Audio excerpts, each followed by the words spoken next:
ये कहानी तो हम सब ने बचपन में जरूर सुनी होगी, है ना? लेकिन क्या कभी हमने रुककर सोचा है कि इसमें कितने गहरे सबक छुपे हैं?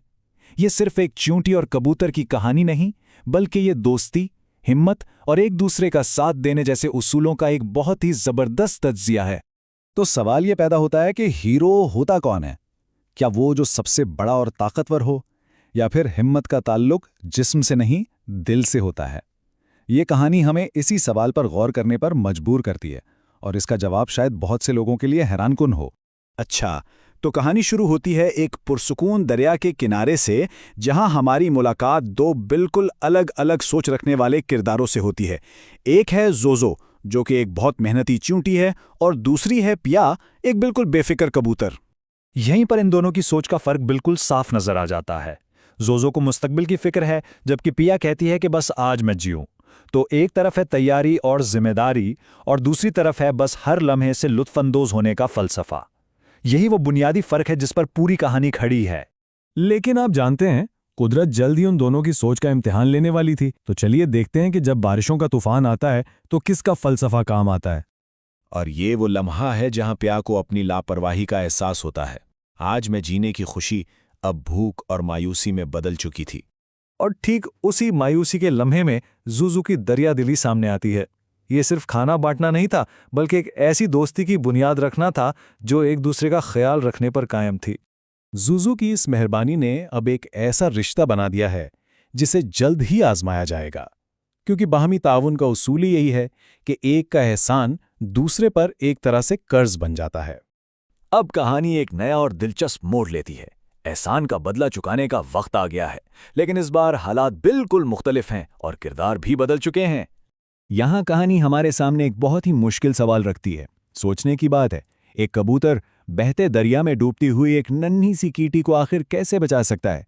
दोनों के साइज में इतना बड़ा फर्क जो है। ये स्लाइड पिया की जहानत और फौरी फैसले की सलाहियत को दिखाती है। उसने अपनी सबसे बड़ी ताकत यानी उड़ने की सलाहियत का इस्तेमाल किया और एक बहुत ही सादा मगर जिंदगी बचाने वाला हल निकाला। ये जुमला इस बात पर जोर देता है कि अब उनकी दोस्ती जिस्मानी साइज और फर्क से बहुत आगे निकल गई है, और इसकी बुनियाद एक दूसरे की इज्जत पर है। जोजो का ये वादा सिर्फ अल्फाज नहीं थे, ये एक पक्का अहद था जो कहानी के सबसे बड़े इम्तिहान की बुनियाद रखता है, और बहुत जल्द उस वादे को निभाने का वक्त आने वाला था। और अब हम कहानी के आखिरी मरहले की तरफ बढ़ रहे हैं, एक जिंदगी और मौत का मुकाबला जो जोजो के वादे को परखेगा। और फिर कहानी में सबसे बड़ा खतरा सामने आता है, एक शिकारी जिसका निशाना सीधा पिया पर है, जो इस आने वाले खतरे से बिल्कुल बेखबर है। एक बार फिर वही साइज का सवाल सामने आ जाता है। कहानी का सबसे छोटा किरदार अब अपने सबसे बड़े दुश्मन का सामना आखिर करेगा कैसे? यहां हम जुजू का वो फैसलाकुन लम्हा देखते हैं जहां वो अपने खौफ पर काबू पा लेती है। अपनी छोटी सी जिसामत की परवाह किए बगैर वो अपनी दोस्त को बचाने के लिए आगे बढ़ती है और अपना वादा पूरा करती है।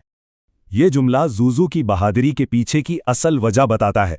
ये बाहमी तावन और वफादारी की ताकत थी। तो अब जबकि कहानी अपने इख्तिताम को पहुंच चुकी है, आइए इसके वाकयात को जोड़कर देखते हैं कि इसका असल पैगाम और गहरा सबक क्या है। जोजू की हिम्मत शायद कहानी की बात लगे, लेकिन इसके पीछे एक साइंसी हकीकत भी छुपी है। चींटियां अपने जिस्म से 50 गुना ज्यादा वजन उठा सकती हैं। ये ताकत सिर्फ जिस्मानी नहीं, बल्कि इनकी फितरत का हिस्सा है। और यही साइंसी हकीकत जोजो के अपने अल्फाज में गूंजती है, जो हमें याद दिलाती है कि कभी-कभी सबसे छोटी मखलूक में सबसे बड़ी ताकत छुपी होती है।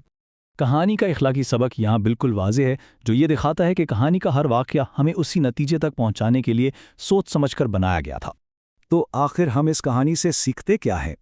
तैयारी, मेहरबानी, हिम्मत और दोस्ती, ये सिर्फ कहानी के नुकात नहीं, बल्कि जिंदगी गुजारने के वो उसूल हैं जो हमें सिखाते हैं कि असल ताकत एक दूसरे के साथ जुड़े रहने में है। और आखिर में ये कहानी हमें ये सोचने पर मजबूर करती है कि हमारी ज़िंदगियों में वो कौन लोग हैं जिन्हें हम शायद उनकी ज़ाहिरी जिसामत या हैसियत की वजह से कम समझ रहे हैं। क्या पता असल ताकत वही छुपी हो जहां हम उसे तलाश करने की तवक्को भी नहीं करते।